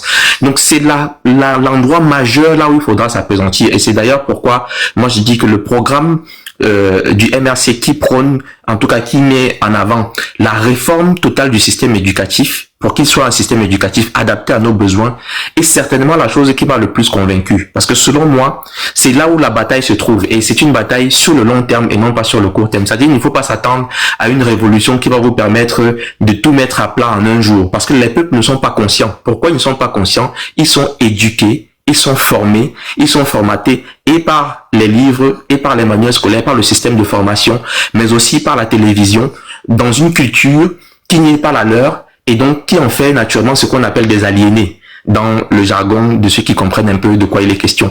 Il faut sortir de cette aliénation-là pour que la révolution qui est nécessaire en Afrique puisse se faire. Et ce n'est que par la culture, par l'éducation qu'on peut y arriver. Donc selon moi, c'est même l'endroit sur lequel il faudra le plus insister toujours, parce que ce n'est que dans l'esprit des gens que cela se passe. Merci beaucoup. À la suite de Faucine, d'abord, je vais te dire Faucine magistrale. Merci. Je suis dans ton domaine, je sais, c'est le goût de ça. Un peu, je vais dire ça comme ça. Oui, quand je parlais du bac camerounais, le bac camerounais n'est pas accepté automatiquement comme le bac gabonais, comme le bac centrafricain, comme le bac tchadien. C'est parce que vous vous souvenez si vous vous souvenez par exemple une période au Cameroun, on avait plein de jeunes Camerounais qui allaient en Djamena, qui allaient au Tchad faire le bac avec cette histoire de probatoire. Et ces jeunes Camerounais-là, souvent, allaient dans des collèges qui acceptaient de passer, ça remonte dans mes souvenirs, qui étaient dans des collèges qui acceptaient de passer en terminale. Sans le probatoire. Moi, j'ai dans ma famille, ma petite soeur, je sais de quoi je parle. Ici, il faut faire reconnaître le bac camerounais et passer certaines épreuves. Alors que les pays comme le Gabon, la Centrafrique, le Tchad, c'est direct. C'est pas automatique, quoi. C'est-à-dire, on met même sur la table le fait de dire que, est-ce qu'il faut que le bac est direct? En ce qui concerne le Cameroun, En ce qui concerne le Cameroun, je dis que je parle quelque chose que je connais. Et aujourd'hui, quand on voit un Ibrahim Traoré qui fait des réformes profondes, qui est en train de changer, de dire que le système éducatif burkinabé sera fondé sur le Burkina, que ça autour du Burkina Faso, et ça parlera que du Burkina Faso, les gens le traitent de populiste. Quand par exemple on dit que la langue, on va dire quoi, la langue au Burkina Faso s'appelle le français, ou quand on voit que c'est changé ailleurs, dans tous ces pays qui sont en train de faire leur révolution, les gens vont parler de populisme. Alors que ça part de la base. L'éducation, nos manuels scolaires, nos enfants, de la maternelle, au lycée, même en fac, ils étudient quoi? Il y a qu'avant nos plateaux télé, quand ils font les débats, c'est grands diplômés. Ici, toujours qui? Ici, Victor Hugo disait, elle dirait, Jean Jaurès disait ceci. Donc, merci Faucine. Désolé, Sony, je vais juste t'apporter une petite précision. Hein. En réalité, ce que tu dis est vrai, mais cela ne dépend pas des accords qui ont été signés, ni de ce que j'ai dit. Le fait qu'effectivement, vos diplômes, aujourd'hui, on vous demande parfois de faire une équivalence et qu'on peut demander de recomposer un certain nombre d'épreuves et tout, c'est foncièrement lié comment on appelle ça, à la fraude, au trucage. C'est exactement ce qui s'est passé avec le nouveau permis de conduire, alors que certains pays africains ont encore la possibilité de venir et de faire transformer leur permis de conduire. À partir du moment où on se rend compte que dans votre système éducatif, il y a beaucoup trop de fuites d'épreuves, il y a beaucoup trop de malversation, naturellement on resserre un peu les taux pour s'assurer que la qualité des gens qui arrivent soient des gens vraiment qui ont les compétences. Et c'est pour ça que les permis de conduire camerounais, par exemple, qui à l'époque, justement avec ces accords-là, permettaient justement de transformer le permis qu'on obtenait au Cameroun en permis français immédiatement. Aujourd'hui, ce n'est plus le cas. Il faut repasser complètement le permis français, alors que d'autres pays, comme peut-être la Côte d'Ivoire, si je ne me trompe pas, le Tchad, encore à un moment donné, pouvait, le Gabon aussi. Il y avait certains pays qui pouvaient encore. C'est progressivement, quand on voit que chez vous, il y a un système de fraude qui s'installe, qu'on resserre les taux sur vos diplômes. Mais dans le fond, ça ne change pas le principe qui est que vous êtes totalement désaffilié, en fait. Parce qu'on sait que tout ce qui se passe chez vous, c'est simplement une reprise de ce qui se passe en France. D'ailleurs, le code qui est utilisé au Cameroun pour le permis de conduire, par exemple, c'est le code Rousseau, qui est le même qui est utilisé en France.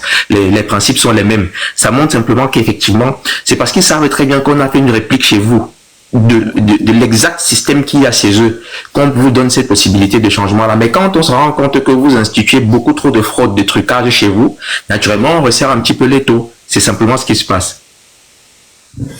Je ne suis pas en train de faire du racontage. Tout ça, par exemple, a fait une équivalence pour que son bac soit reconnu parce qu'elle voulait passer un concours.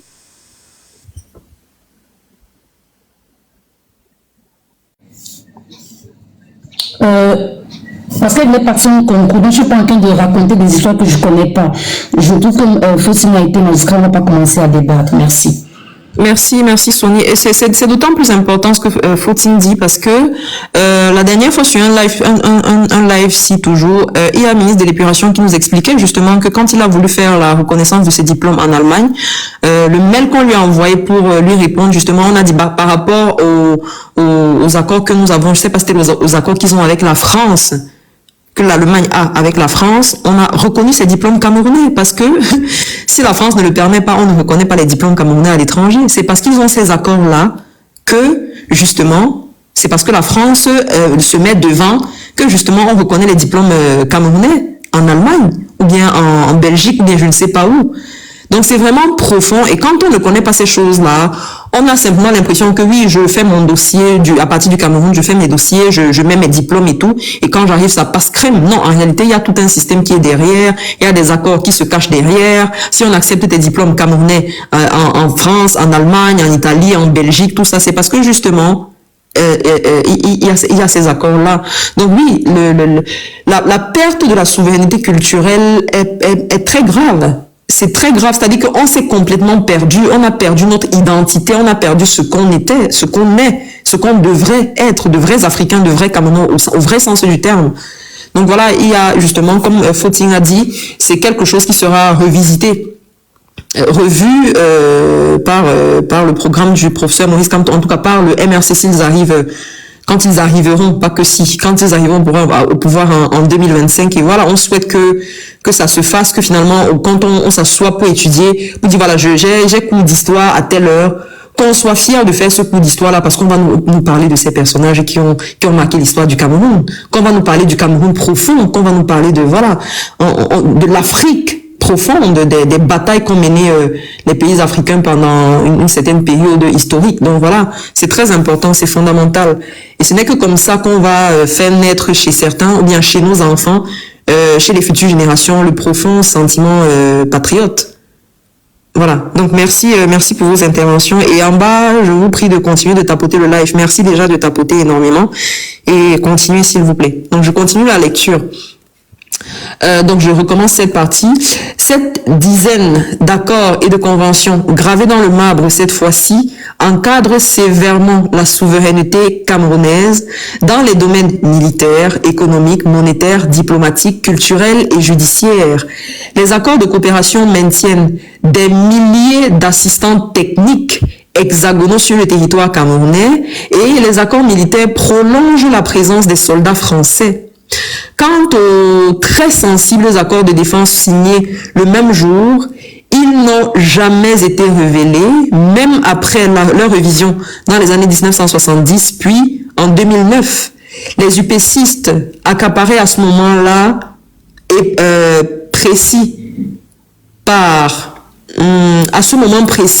par la mystérieuse affaire Mounier, ont à peine réagi. Donc, ils étaient concentrés sur le décès de Mounier, ça les avait déstabilisés. Donc, quand on a signé ces accords, on a profité justement de ces accords, de la mort de Mounier, pour faire passer, ces accords-là. C'est un peu comme aujourd'hui, on nous dit, mais pendant que vous êtes en train de jubiler que la CAN, la Coupe d'Afrique, la Coupe du Monde, tout ça que vous êtes en train de jouer, ben, à l'Assemblée nationale, ils sont en train de faire passer des textes de loi dont vous n'avez même pas idée.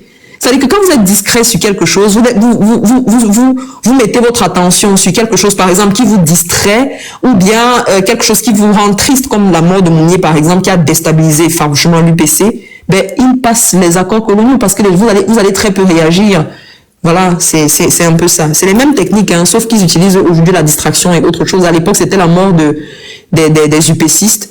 Donc, Mounier meurt et on fait signer sournoisement ces accords-là. Aujourd'hui, quand il y a la Coupe d'Afrique, la Coupe du Monde, pendant que les Camerounais sont fiers et disent à quel point ils sont Camerounais, ben, à l'Assemblée nationale, on fait passer des textes qui nous portent préjudice. Les UPCistes, accaparés à ce moment précis par la mystérieuse affaire Mounier, ont à peine réagi. Le pacte néocolonial qui lie définitivement le Cameroun à la France est signé dans un silence presque total. L'annexion du Cameroun occidental. Pendant que les Bamileke sont décrits comme des ennemis intérieurs et commencent effectivement à être perçus comme tels par une partie des dirigeants camerounais, les responsables français, eux, se préoccupent surtout de leurs vrais adversaires, les puissances concurrentes à l'échelle internationale. Parmi les figures, bien sûr, les puissances communistes soupçonnées de vouloir prendre pied dans l'Afrique décolonisée, mais au-delà des propagandes anti-Bamileke et anti-communistes, les Français ont des rivaux moins officiels, les Britanniques, concurrents historiques de la puissance française sur le continent, et derrière eux, les Américains, regardés avec soupçon par la religion, le régime gaulliste. C'est aussi dans ce jeu géostratégique plus global qu'il faut analyser le conflit camerounais. Voilà. Car le Cameroun, par son histoire et sa position géographique, est au cœur de ses préoccupations. Il suffit d'étudier les archives britanniques et françaises de cette période pour comprendre que les relations entre Londres et Paris sont loin d'être sereines lorsqu'il est question du Cameroun. Le Cameroun, un pays à part, quoi.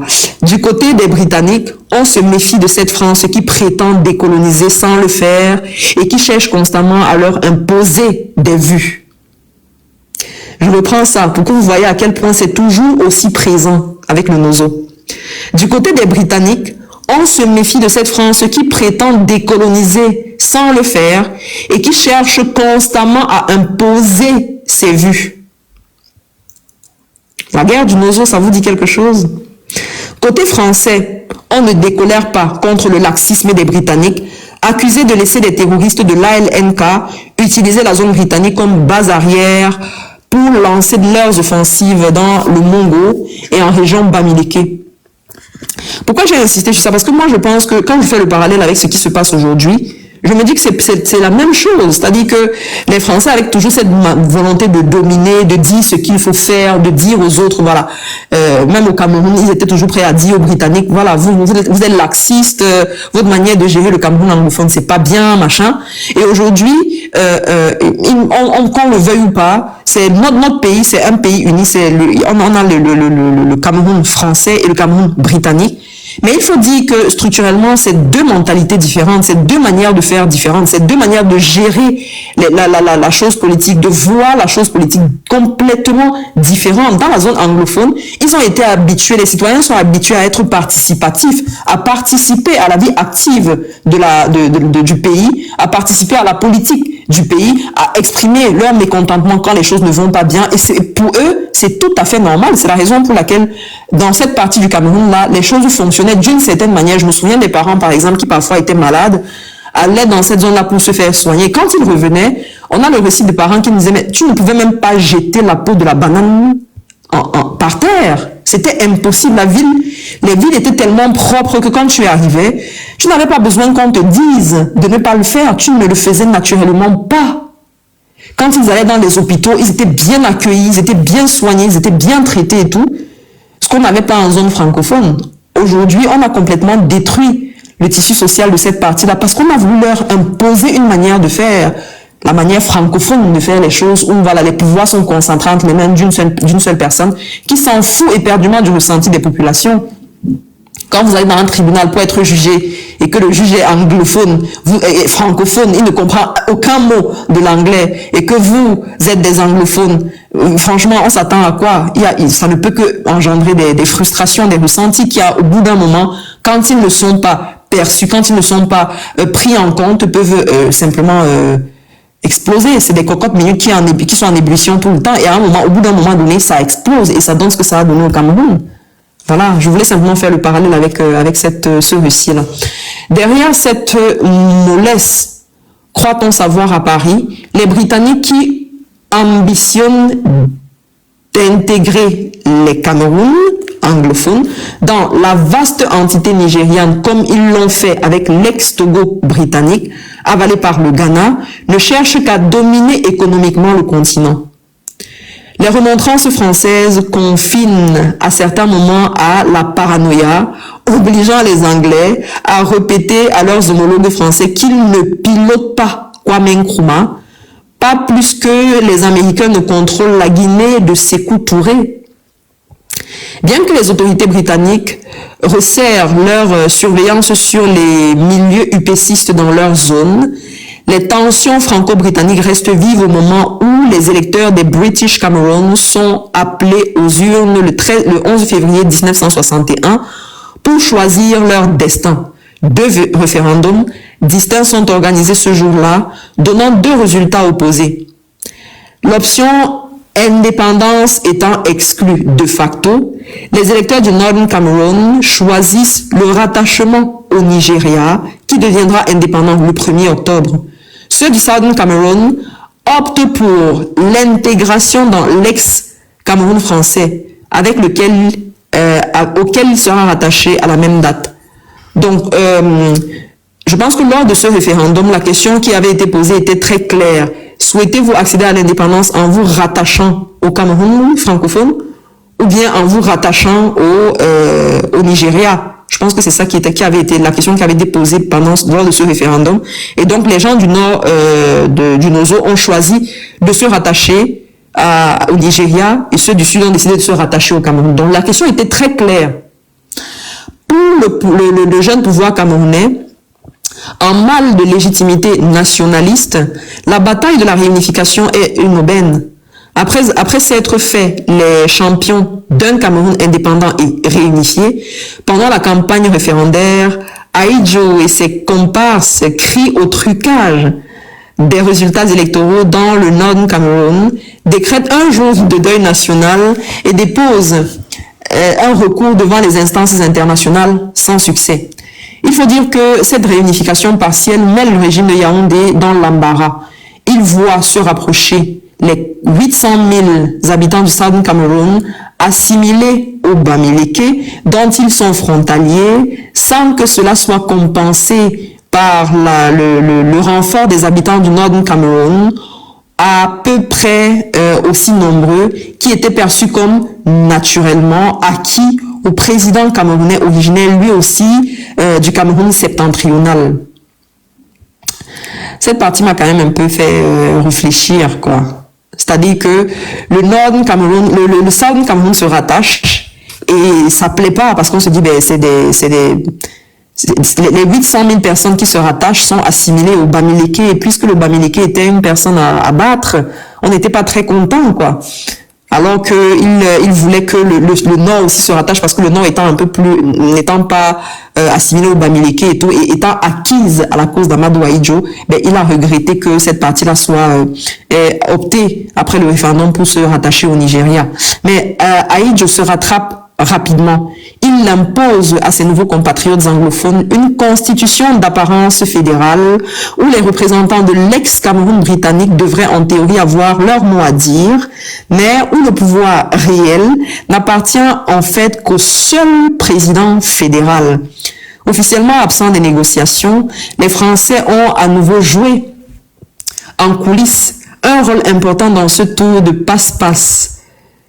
J'avais prévu un truc vicieux avec un président fédéral doté de tous ses pouvoirs. Nous a relaté en 2008 Jacques Rousseau, le conseiller juridique d'Amadou Ahidjo, en racontant comment ses équipes auraient roulé leurs interlocuteurs anglophones. Vous entendez ça? Je relis ça. Officiellement absent des négociations, les Français ont à nouveau joué en coulisses un rôle important dans ce tour de passe-passe. Et Rousseau dit ceci: j'avais prévu un truc vicieux avec le président fédéral doté de tous les pouvoirs.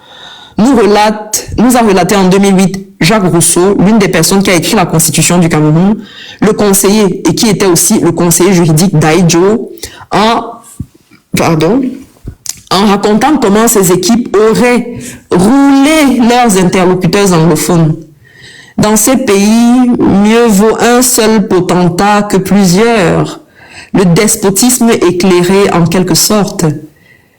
Investi par les forces militaires franco-camerounaises dès le 1er octobre 1961, la région anglophone du Cameroun réunifiée comprend immédiatement avec quelle lumière ce despotisme s'exerce. Le contrôle français dans le Cameroun vu par les Britanniques en 1963. Les Français ont un remarquable succès: exorciser l'état d'esprit nationaliste en accordant l'indépendance politique, tout en continuant à tirer toutes les ficelles du pouvoir. Ça, c'est les Britanniques qui le disent, hein.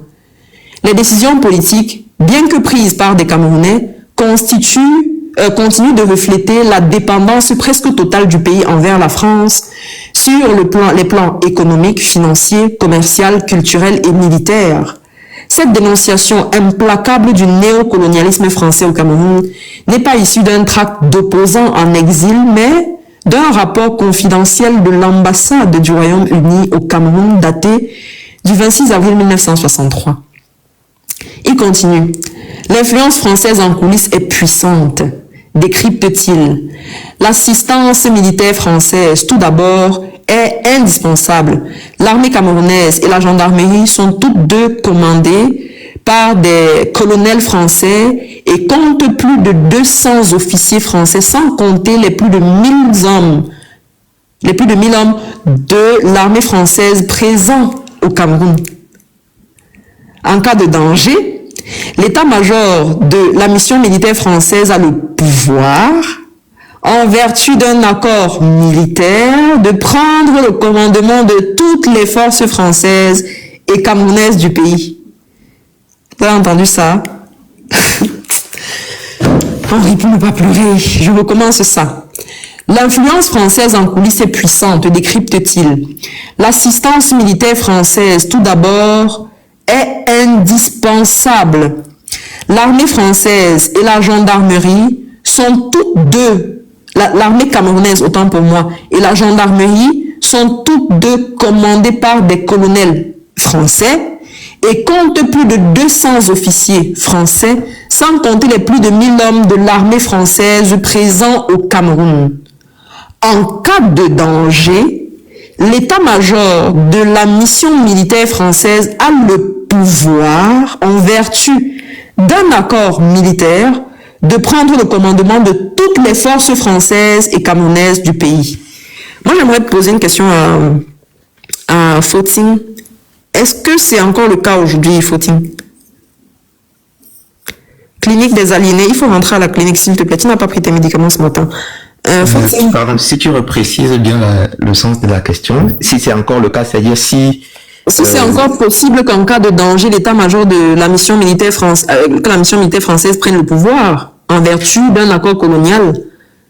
Alors, je suis justement actuellement en train de rechercher dans les archives la partie dans les accords de défense qui stipule que l'ambassadeur français, c'est les accords signés en 1960, que l'ambassadeur français peut, en cas d'empêchement du président de la République, déclencher une opération militaire si la sécurité l'exige sur le territoire des pays africains. Hein. Ce n'est pas que le Cameroun, c'est tous les pays africains qui ont signé. Il y a certaines conventions qui étaient tripartites ou quadripartites. Par exemple, pour le Tchad, la République centrafricaine et le Congo, si je ne me trompe pas. Il faut dire que beaucoup de ces accords ont été révisés. Un certain nombre d'éléments ont été changés. Mais d'après moi, il ne s'agit là que de changements cosmétiques. Pourquoi des changements cosmétiques? Parce que malheureusement, ils savent très bien qu'avec le temps, il faut qu'ils adaptent leur discours à la réalité. Plus les gens deviennent conscients et éveillés, ils demandent des changements. C'est exactement comme ce qui s'est passé avec la question du franc CFA. À un moment donné, on a mis beaucoup l'accent dessus. On a vu qu'Émile Seba brûler des billets de franc CFA, des jeunes faire des manifestations contre le franc CFA. Ils ont sorti un projet de monnaie éco. Ensuite, ils ont dit que non, désormais, les fonds ne sont plus déposés au trésor français, ainsi de suite et tout. Mais dans la réalité des faits, au final, est-ce que réellement le mécanisme va changer? Moi, j'ai dit non. Donc, celui qui va se faire des illusions sur la possibilité que ces accords-là aient été véritablement modifiés, eh ben, il n'aura que ses yeux pour pleurer demain, parce que la réalité sera que le jour où leurs intérêts sont menacés et qu'ils doivent mener des opérations justement de ce type-là pour préserver leurs intérêts, ils le feront sans aucune gêne. J'aime bien rappeler aux gens, par exemple, que pour le cas du Cameroun spécifiquement, là où la France sait que la posture populaire est vers un changement majeur dans les jours qui viennent, ils ont remplacé l'ambassadeur précédent par un général d'armée. Je répète, la France actuellement, l'ambassadeur de France au Cameroun, à l'heure où je vous parle, c'est un militaire, c'est un général d'armée. Si Fossile, merci. Parce que j'allais le dire, merci. Après, c'est un général, merci beaucoup. C'est qu'on ne voit pas dans d'autres pays. C'est-à-dire que si vous ne pouvez pas aller, les États-Unis ne peuvent pas déléguer comme ambassadeur en Russie, par exemple, un général. La Russie ne va jamais accepter une chose pareille. Vous ne pouvez pas envoyer quelqu'un qui est un militaire être chez nous. Parce que naturellement, cela laisse libre cours à quoi? À de l'espionnage, à de la stratégie, mais surtout à la possibilité de mener des opérations de reconnaissance sur le terrain, et donc demain des opérations militaires assez faciles quand il faut préserver ses intérêts. Donc je dis simplement pour conclure sur cette question que peu importe les modifications cosmétiques qui ont pu être apportées à ces textes-là, et il y en a eu, que ce soit en matière de franc CFA, que ce soit en matière militaire et autres, le fond reste le même. Donc tout ce que vous lisez là, pensez que ça s'applique encore aujourd'hui, ipso facto, exactement comme cela a été libellé hier. Et l'exemple le plus concret pour montrer que c'est véritablement comme cela que les choses se passent, et même plus grave encore que cela, c'est le cas de la Côte d'Ivoire avec le président Laurent Gbagbo. Sous couvert d'une pseudo-résolution des Nations Unies, la France, avec sa base militaire qui est à Abidjan, lance une opération militaire. Il n'y a pas eu des militaires d'autres pays. Les Nations Unies, généralement, c'est une coalition d'États qui envoient un contingent. Il n'y a pas eu ça. C'est la base militaire française installé à Abidjan, qui a lancé l'opération contre le palais de Laurent Gbagbo. Or, Laurent Gbagbo est à l'époque encore président de la République de Côte d'Ivoire parce que la passation des services n'a pas été encore faite. Donc, même dans l'éventualité où il aurait perdu les élections, il est encore président de la République jusqu'à ce que le transfert des pouvoirs se fasse, ce qui n'était pas encore le cas. Et donc, il est toujours celui qui est le président de la République de Côte d'Ivoire. Et on précise que généralement, ce n'est que si le président est empêché que l'armée française peut mener une opération de maintien de la paix sur nos territoires. Mais, dans le fond, on se rend bien compte que quand leurs intérêts sont menacés, ils s'en foutent de savoir qui est le président de la République chez vous et ils lancent leur opération militaire. Vous n'avez pas la force pour riposter et donc on dégage celui qui n'est pas favorable aux intérêts français ou bien qui ne sert plus suffisamment les intérêts de la France pour mettre celui qu'on veut. Merci. Est-ce que je pourrais parler un tout petit peu? Oui, vas-y, Sonia. Je vais d'abord commencer par dire, s'il vous plaît, tapoter le live. Kendall est là depuis 9h. On a fait un peu l'introduction avec des audios. Et depuis 9h30, elle lit. Et c'est pas possible qu'on ait 100, tout à l'heure on était à 140, et qu'on soit seulement à 27 000. Pourquoi vous ne tapotez pas? Nous qui sommes sur le panel, on ne peut pas tapoter. S'il vous plaît, tapotez le live parce qu'il y a certaines personnes qui se connaissent juste pour emmerder le monde. Hein. Tapotez, s'il vous plaît. S'il peut tapoter. Et puis, à la suite de Fossile, je ne sais pas, peut-être plus technique comme lui, Kenda, mais c'est tellement intéressant ce qu'il a dit. Et il a bien fait de souligner que l'ambassadeur en France, en poste, c'est un général. Il y a plus de, ça fait déjà quoi, 1 an et demi ou 2 ans, certaines personnes de la résistance ont fait de là-dessus, en ont parlé, et c'était à la suite de Guilou. Tu te souviens, Kenda, je suis que tu te souviens, Kenda, qu'il y a 2 ou 3 ans, quand on cherchait un peu le grand père Sardina, qui apparaissait partout, qui avait même nous expliqué comment c'était Guilou. Et vous vous souvenez aussi que le professeur Yamsi avait même fait une pétition il y a 3 ans. Pour dire que cet ambassadeur doit partir, quoi. Ça avait été quand même signé plus de 30 000 fois de faire partie de Guilou parce que c'est lui qui venait nous expliquer la chaîne nationale, la CIA. Si tu te souviens, Kenda, où le président va bien, avec des photos qu'il prenait à étudier, ou bon, c'était, on faisait des débats pour savoir si c'était des montages, c'est pas des montages ou pas, jusqu'à ce qu'ils partent, quoi. On se souvient que c'est Guilou était là invité, c'est comme celui qui dirige des sorties des hauts gradés de l'armée Alenia, l'ambassadeur français au Cameroun. Tout le monde se souvient de ça. Et derrière lui, après cette polémique où il était un peu partout, c'est un général qu'on a mis à la place.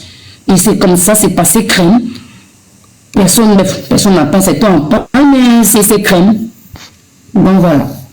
Ouais. Donc, c'est d'actualité. Hein. Ce qu'on lit là, les Britanniques avaient fait ce rapport-là en 1963, on est en 2024 et c'est pareil, ça n'a pas changé.